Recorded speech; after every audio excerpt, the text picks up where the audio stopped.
সুপ্রিয় দর্শক, যে গাছটি দেখতে পাচ্ছেন এই গাছটির আমাদের আঞ্চলিক নাম ডমরা গাছ। আমরা লিখিত হলো ডুমুর গাছ, আর আরবিতে এটা তিন গাছ বলে। এটি ঔষধি গুণসম্পন্ন একটি গাছ। এটি মানুষও খেতে পারে ভাজি করে এবং ভর্তা করে, এবং পশু পাখির খাবার হয়ে থাকে। এই গাছটি সাধারণত 15 থেকে 20 ফুটের মতন উচ্চতা হয় এবং ফুল হয় না, ফল হয়, এবং পাখিদের খাবারের জন্য খুবই উপযোগী এবং মানুষেরও অনেক ঔষধি গুণ সম্পন্ন একটি গাছ।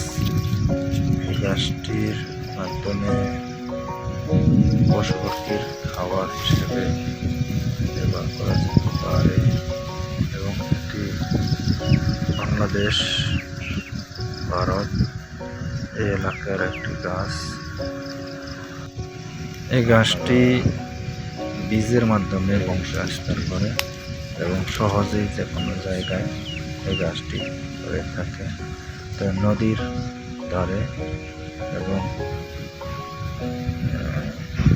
উঁচু জায়গায় এই গাছগুলো হয়ে থাকে বেশিরভাগ সময়। একটি পাখিদের খুবই প্রিয় খাবার এবং একটি অবহেলিত গাছ, কিন্তু খুবই ঔষধি গুণ সম্পন্ন। এটার বীজ মানুষ খেতে পারে এবং সুস্বাদু ততটা নয়, কিন্তু ঔষধ সম্পন্ন এবং কোষ্ঠকাঠিন্য, আয়রন ইত্যাদি কাজে ব্যবহার করা হয়।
ভিডিওটি ভালো লাগলে সাবস্ক্রাইব করুন এবং বেল আইকনটি বাজিয়ে দিন।